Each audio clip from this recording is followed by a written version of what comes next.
After my friends cut me off for being broke, I hit the jackpot and watched them regret it. The unmistakable scent of industrial cleaner stung my nostrils as I pushed my cart down the corridor of the 47th floor. My back ached from hours of bending and scrubbing, but I refused to show any sign of fatigue. I checked my watch, 2:15 a.m.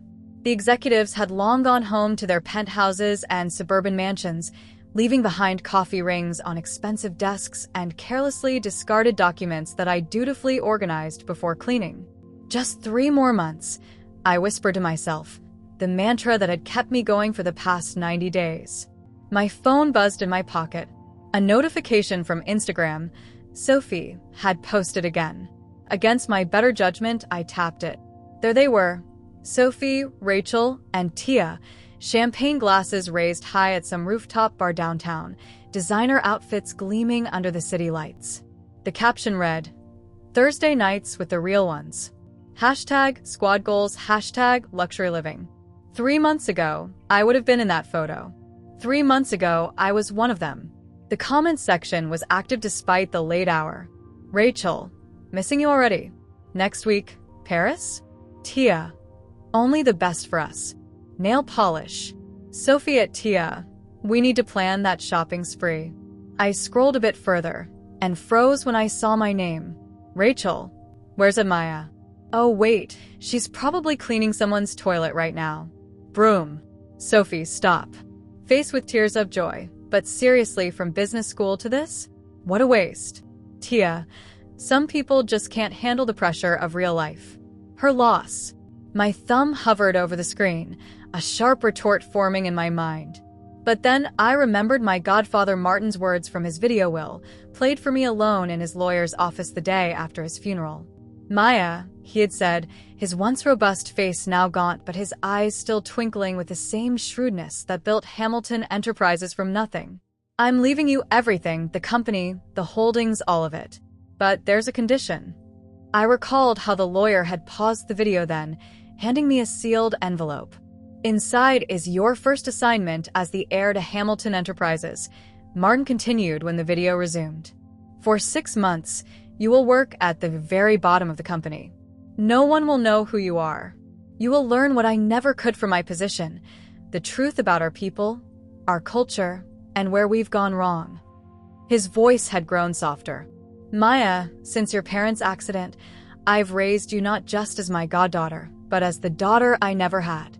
I've watched you graduate top of your class, turn down prestigious offers because they didn't align with your values. I've seen your compassion and your spine of steel. Hamilton Enterprises needs both. The memory faded as I wiped down another executive desk. I hadn't hesitated to accept Martin's challenge. The money had never mattered to me. It was the opportunity to continue his legacy, to transform a company that employed thousands. But I hadn't anticipated how quickly my social circle would evaporate when I could no longer fund our extravagant lifestyle. The night Martin's will was read, privately, with the public announcement delayed until after my 6-month trial. I had dinner plans with the girls. I told them I needed to make some lifestyle changes after receiving disappointing news about my inheritance. I didn't elaborate, just said I'd be taking a break from our usual expenses. Sophie had reached across the table and squeezed my hand. Oh, sweetie, we're here for you, no matter what. Rachel nodded emphatically. Absolutely. Money doesn't matter to us. We love you for you, Tia added, ordering another bottle of champagne on her credit card with a theatrical flourish. See? My treat tonight. 2 weeks later, after I started at Hamilton Enterprises as Maya Jenkins, night cleaner, their calls stopped coming. My texts received increasingly delayed and shorter responses until they stopped altogether. Invitations evaporated. When I ran into them in the lobby of the Hamilton building where they worked in marketing and where Tia was interviewing, they would give a tight smile and suddenly remember urgent business elsewhere. I emptied another executive trash can, finding a crumpled memo about potential layoffs in the marketing department. Interesting. I smoothed it out and tucked it into my pocket, another data point for my growing collection of company intelligence. You're still here? I jumped at the voice, turning to find Carlos, the night security guard, standing in the doorway. Just finishing up the executive floor, I said, pushing my cart toward the next office. Carlos fell and stepped beside me. You know, most cleaners stick to their assigned floors. You're always moving around. I tensed slightly. I'm thorough. He studied me with kind but perceptive eyes. And you take notes. I've seen you writing in that little book you keep in your pocket. My hand instinctively moved to my jacket, where my small notebook sat. Relax, he said, holding up his hands. Your secret's safe with me. I was pre-law before my mother got sick, and I had to drop out to care for her. I recognize someone doing research when I see it. I hesitated, then decided to offer a partial truth. I'm studying organizational behavior. This job helps pay the bills, but it's also fieldwork for me. Carlos nodded, seeming satisfied. Makes sense. This place is a goldmine for that kind of study. The things you see when people think no one's watching. He shook his head. Like what? I asked, unable to hide my curiosity. He leaned against a wall, crossing his arms. Like how Daniels in accounting stays late every Thursday to fudge the weekly numbers. Or how the COO, Peterson, brings women here who definitely aren't his wife. Or how the night manager takes credit for the maintenance team's innovations. I pulled out my notebook. Tell me more. Carlos raised an eyebrow but continued. For the next hour as I cleaned, he shared his observations from 5 years of night shifts. I wrote everything down. When we parted ways at 4 a.m., I had filled 5 new pages. By the way, he called as I headed toward the service elevator. You missed a spot in the conference room. I looked up, alarmed, but he was smiling. The security camera in the northeast corner. If you stand directly beneath it, you're in a blind spot. Useful for when you're taking those notes of yours. I stared at him, speechless. See you tomorrow night, Maya. He gave a small salute and turned toward the security desk. As the service elevator descended to the parking garage, I leaned against its metal wall, exhaustion finally catching up with me. I checked my phone one last time. Another Instagram post. This time, a photo of Sophie, Rachel, and Tia with the marketing director, all raising cocktail glasses. Caption: Business strategy sessions with the queen herself. #career goals, #watch us rise. I zoomed in on their smiling faces, remembering how just last year we had graduated together, full of plans to conquer the business world as a team. Now they thought I was scrubbing toilets while they climbed the corporate ladder at the very company I would soon own. The elevator doors opened to the nearly empty parking garage.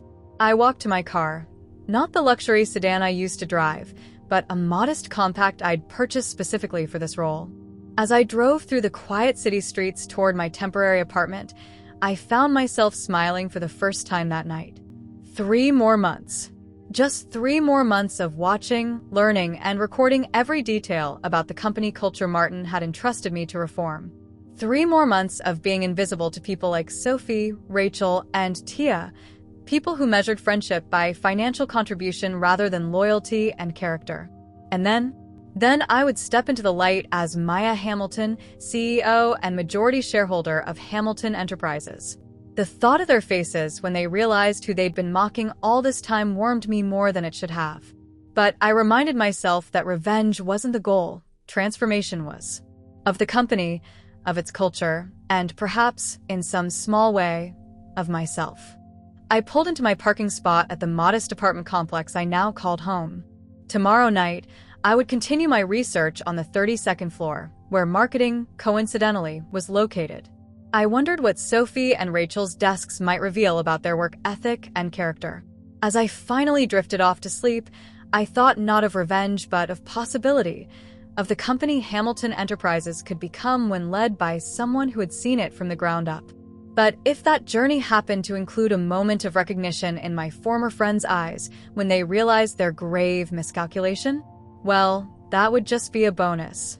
The marketing department on the 32nd floor was a maze of pristine white desks and glass-walled conference rooms.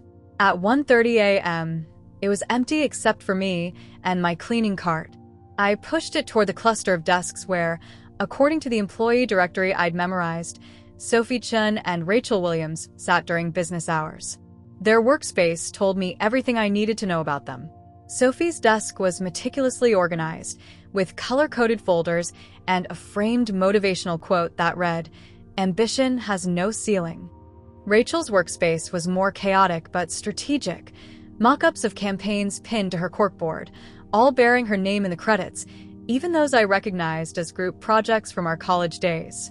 I ran my gloved fingers over Sophie's keyboard, remembering the countless study sessions where she'd insisted on taking notes for everyone because no one else is thorough enough. Behind that perfectionism had always lurked a calculation, every favor logged, every expense tracked. I had mistaken it for responsibility. As I emptied Rachel's trash can, I found a crumpled brief for a campaign our fourth friend Tia had conceptualized. At the top, Rachel had scrawled, "Rework and present is mine." "Some friendship," I muttered, pocketing the paper. The elevator dinged unexpectedly. I froze, then quickly pushed my cart toward the break room, out of immediate sight. "I'm telling you, Peterson practically guaranteed me the director position when Malone retires next month." Sophie's voice echoed down the hallway. "My campaign strategy for the Westfield account sealed it." "You mean our strategy," Rachel corrected, her heels clicking on the polished floor. "Details," Sophie dismissed. "Besides, when I'm director, I'll make sure you get promoted too." "You better." Rachel's laugh had an edge. "I've covered for you too many times." They were heading toward the break room. I ducked behind the counter just as they entered, flipping on the lights. "God, can you believe Maya?" Sophie said, opening the refrigerator. "I saw her in the lobby yesterday. That uniform? Tragic." "Remember when she paid for that weekend in Aspen?" Rachel snorted. "Now she can barely afford the bus fare home." Sophie took out a yogurt, other people's food, I noted, and leaned against the counter. She peaked in college. All that potential wasted. "Maybe she'll clean my condo next," Rachel joked, and they both erupted into laughter that felt like ice water down my spine. "I kind of miss her though," Rachel admitted after a moment. "She was always the one with the big ideas." "Yeah, well, big ideas don't pay the bills." Sophie scraped the yogurt container. "Speaking of bills, did you see Tia hanging around HR again today? She's desperate for that coordinator position." "She won't get it. I heard they're bringing in someone from outside." "Good. The last thing we need is her puppy dog enthusiasm every day." Sophie tossed the empty container toward the trash, but missed. Neither of them picked it up. "Let's go. I need to grab that presentation before we leave." They exited, still chatting about weekend plans I was no longer included in. I waited until their voices faded, then emerged from my hiding place. My hands trembled as I picked up the yogurt container. These women had been my bridesmaids in the wedding I'd called off last year when I discovered my fiancé's infidelity. They'd held me while I cried, promised me I deserved better. Now I was just the janitor they mocked. I finished cleaning the break room, then moved to the executive offices where I knew Sophie and Rachel would be heading. I slipped into a supply closet near the COO's office, just as they rounded the corner. "Peterson said he left the Westfield file on his desk for me," Sophie told Rachel, stopping at the COO's door. "Isn't it locked?" Rachel asked. Sophie smiled, pulling out a key. "He gave me a copy. Said I'm executive material." After they entered, I leaned my head against the cool metal shelving of the closet. The Sophie I knew in college would have been horrified at such inappropriate favoritism. The Rachel I knew would have called it out, not enabled it. When had they changed? Or had they always been this way, and my friendship, my money, had simply shielded me from seeing it? I closed my eyes, remembering birthday trips I'd funded, rent checks I'd helped with when they were just a little short this month, networking events I'd paid for us to attend. I'd never minded. I had the resources, and they were my friends. Or so I thought. Later that night, as I pulled into my apartment complex, I spotted Tia entering the building across the street. I'd had no idea she lived so close. For a moment, I considered reaching out. She had always been the kindest of the three. But then I recalled her joining in the laughter at my expense, her silence when the others cut me off. The hurt crystallized into something harder, more resolute. In 3 months, they would all learn who I really was. But more importantly, I had learned who they really were. And that knowledge would shape everything to come. You've been at it for 3 months now. What have you learned? I looked across the small cafe table at Gerald Watts, my godfather's longtime attorney, and the only person who knew about my arrangement. Our monthly check-ins were the only times I could speak freely about my experiences. More than any MBA program could teach me, I replied, sliding a thick notebook across the table. Hamilton Enterprises has cancer, Gerald. It's eating away at the culture from the executive level down. Gerald flipped through my detailed notes, eyebrows rising. This is comprehensive. When you're invisible, you see everything. I sipped my coffee, remembering the countless conversations I'd overheard while emptying trash cans or mopping floors. The maintenance team has brilliant ideas for improving operations that never reach management. The IT department is desperately understaffed, but somehow blamed for all technical issues. And the marketing department, I paused, the memory of Sophie and Rachel's behavior still raw. Ah yes, where your friends work, Gerald noted, reading my expression. Former friends, I corrected. The marketing team takes credit for each other's work, undermines colleagues, and spends more time on office politics than actual productivity. Sophie has been sleeping with COO Peterson to fast-track her career, while Rachel steals concepts from junior employees and presents them as her own. Gerald whistled low. And the executive team allows this? They're worse. The CFO has been manipulating quarterly reports.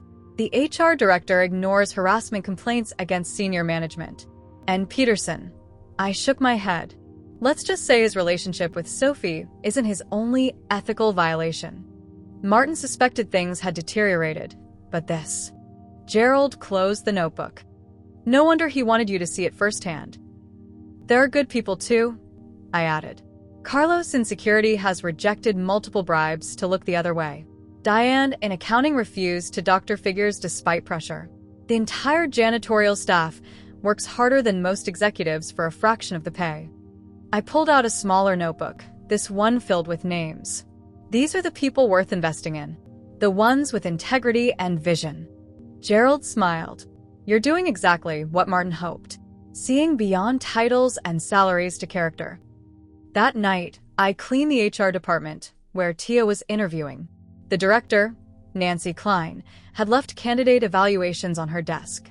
Against protocol, I snapped photos of them all. Tia's interview had gone well. She was a finalist for the coordinator position. What Nancy hadn't written in the evaluation but had said aloud, as I mopped outside her office that afternoon, was more revealing. The Chin girl's friend has potential, but we need someone who'll play the game. Check if she has dirt on anyone useful. The company's rot went deeper than individual bad actors. It was systemic. Promotions based on politics rather than merit. Decisions made to benefit quarterly bonuses rather than long-term growth. Innovation stifled by hierarchical thinking. In the employee break room at 3 a.m., I found Carlos enjoying his lunch break. You look troubled, he observed, sliding a chair out for me. Just thinking about how companies lose their way. I sat heavily. This place was founded with such vision. Carlos nodded. Martin Hamilton was different. When he was active CEO, things were better. He knew everyone's name, from executives to janitors. You knew him? I asked, surprised. He caught me reading a law textbook during a shift once.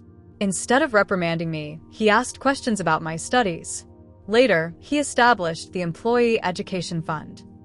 Carlos smiled at the memory. After he stepped back and the new management took over, that fund was the first thing cut. I made a note to reinstate it. What else changed? I asked. For the next hour, Carlos painted a picture of the company's transformation from a place that valued innovation and people to one obsessed with short-term profits and executive perks. Sorry for the sermon, he eventually said. I should get back to my rounds. No, this is exactly what I needed to hear. I stood, an idea forming. Carlos, would you be willing to introduce me to others who remember the old days? People who might have insight into what's working and what isn't. He studied me carefully. You're more than a student doing research, aren't you? I hesitated, then decided to trust my instinct.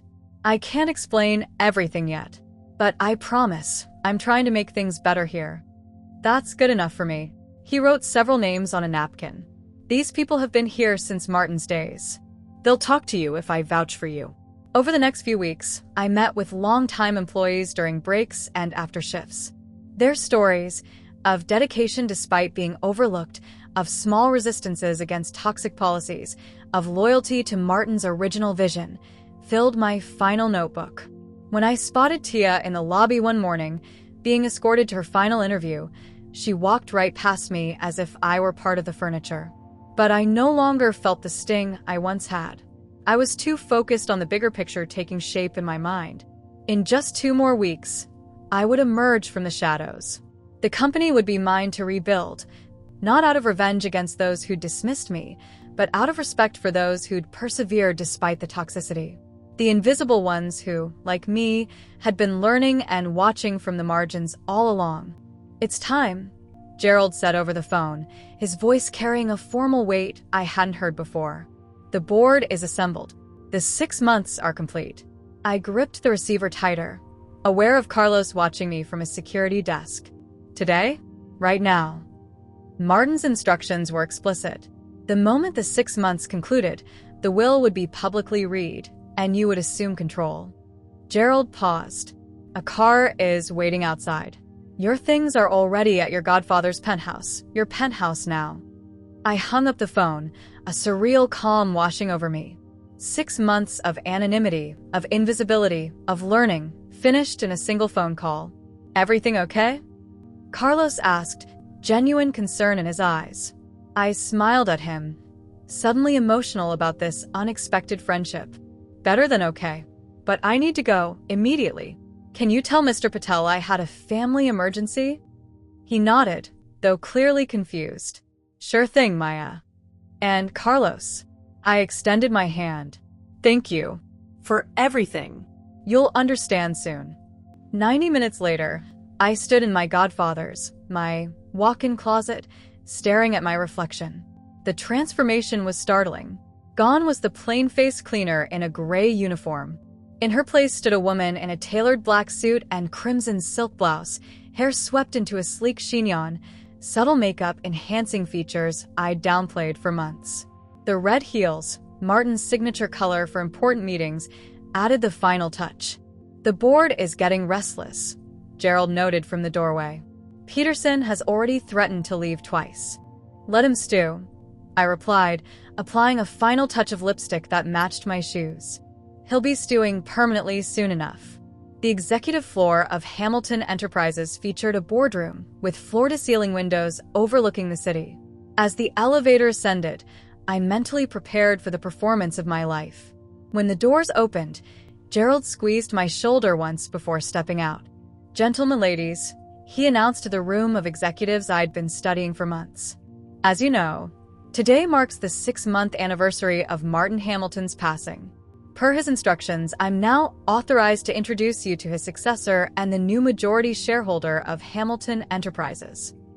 He gestured toward me, and I stepped forward into a room of blank stares. None of them recognized me.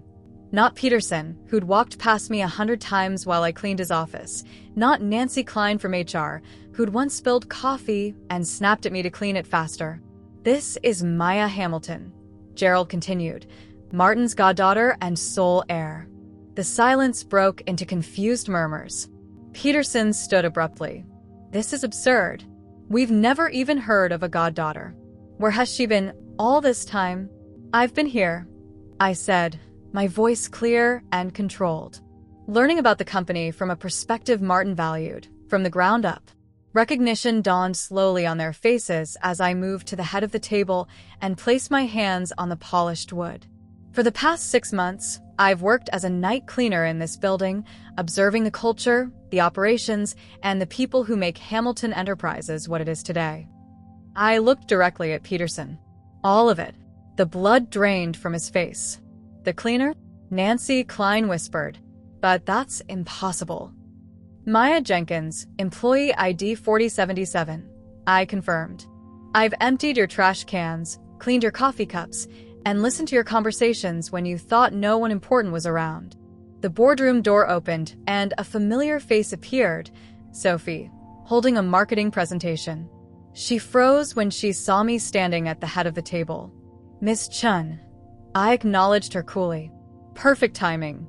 Since you're here, please let Ms. Williams know I'd like to see both of you in my office after this meeting." Sophie's eyes widened in shock. Her mouth opened and closed, but no words came out. The folder she was holding slipped from her fingers, scattering papers across the floor. No one moved to help her as she scrambled to collect them, face flaming. I'll come back," she stammered, backing out of the room. I returned my attention to the stunned board members. Martin Hamilton built this company on two principles: innovation and integrity. Based on my observations, we've strayed considerably from both. I opened the leather portfolio Gerald had given me and removed several documents. I've prepared immediate changes to implement. First, a restructuring of the executive team. For the next hour, I outlined my vision for the company's future. Some board members grew increasingly uncomfortable as I detailed specific instances of mismanagement I'd witnessed. Others, particularly the few who had maintained Martin's ethical standards, appeared cautiously hopeful. When the meeting concluded, I asked Gerald to stay as the others filed out in varying states of shock and apprehension. "That went well," he observed once we were alone. "It's just the beginning," I replied, gazing out at the city below. "The real work starts now." I checked my watch. Sophie and Rachel should be panicking in my waiting room. And if I'm not mistaken, I nodded toward my phone as it lit up with an incoming message. That would be Tia, who just heard the news. Gerald raised an eyebrow. "And what do you have planned for your former friends?" I smiled, feeling the weight of the past 6 months, the hurt, the humiliation, the lessons learned, crystallize into purpose. "Justice," I said simply, "but not the kind they're expecting." My new office, previously Martin's, felt both foreign and familiar. I'd cleaned it countless times, dusting the awards and straightening the books, but sitting behind the massive oak desk was an entirely different experience. "Ms. Hamilton?" My assistant's voice came through the intercom. "Miss Chun and Ms. Williams are here." I took a deep breath. "Send them in." The door opened, revealing Sophie and Rachel. Both had clearly taken time to compose themselves since the boardroom incident. Sophie had applied fresh makeup, and Rachel had changed into a more formal blazer. Their matching nervous smiles didn't reach their eyes. "Maya," Sophie exclaimed with forced warmth. "I can't believe it. What an amazing surprise." Rachel nodded enthusiastically.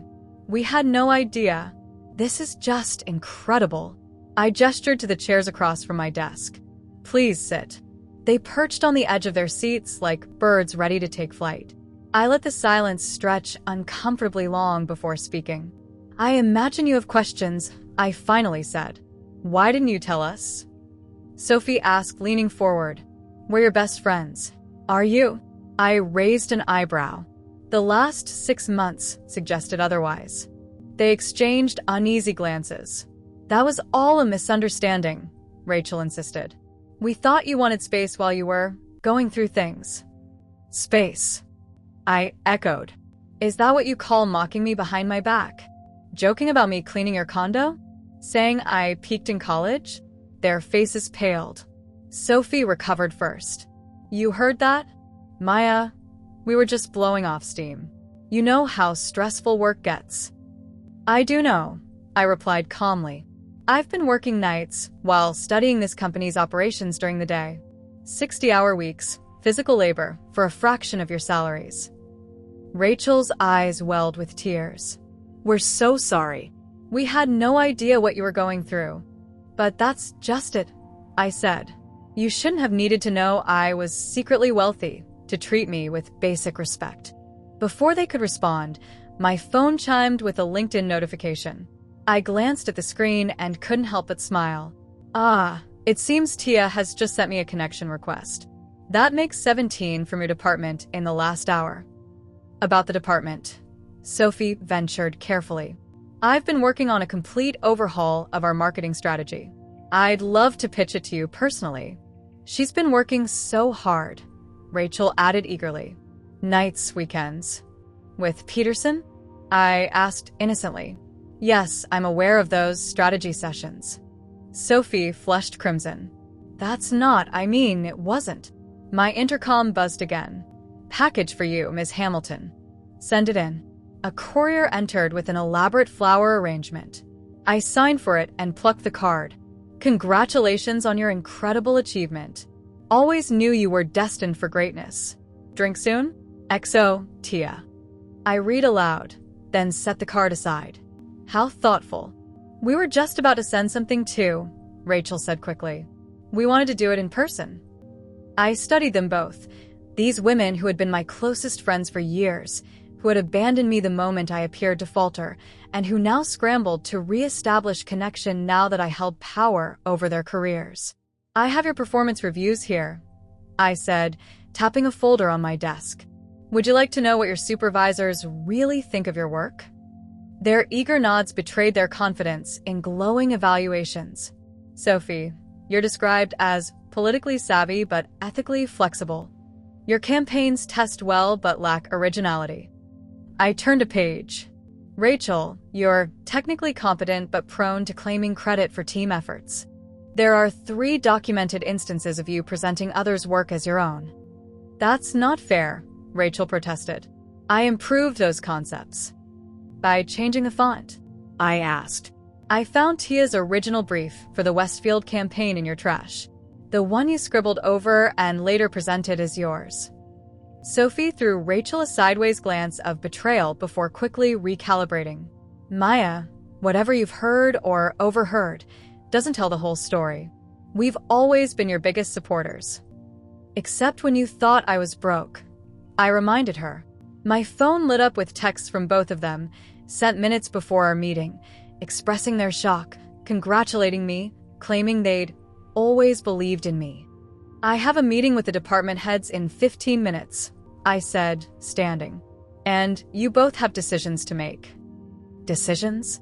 Sophie asked nervously. About your futures at Hamilton Enterprises.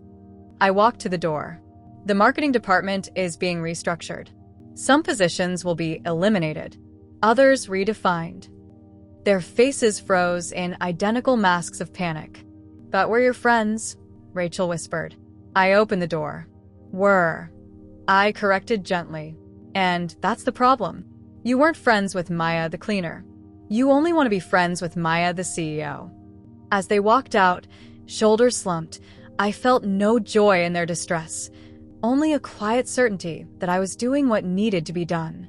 Not for revenge, but for the soul of the company Martin had entrusted to me.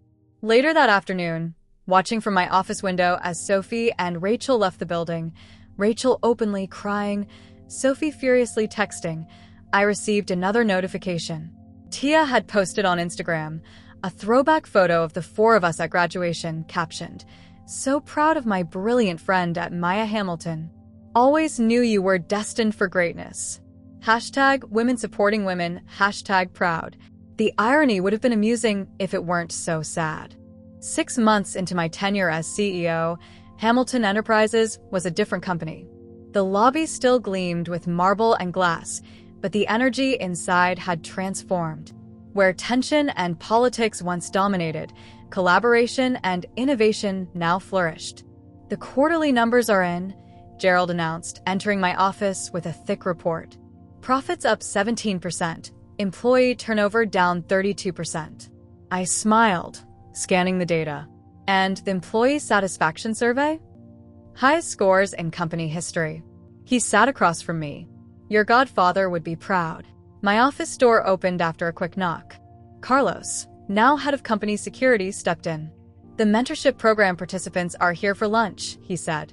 And that reporter from Business Weekly arrived early for your interview. Tell them I'll be down in 10, I replied. After Carlos left, Gerald gave me a knowing look. You never did tell me what happened with your former friends. I moved to the window, gazing down at the city. I didn't fire them, if that's what you're asking. Really? After everything they did? Firing them would have been easy, I explained. Maybe even satisfying for a moment. But it wouldn't have served the company, or taught them anything meaningful. What I'd done was more effective than simple termination. I'd created a system where performance and integrity mattered more than office politics.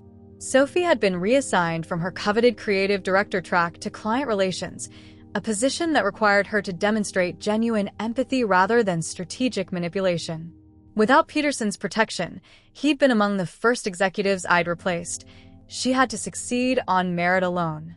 Rachel remained in the creative department, but under new management that required proper attribution on all projects. Her ideas needed to stand on their own, without stealing from others.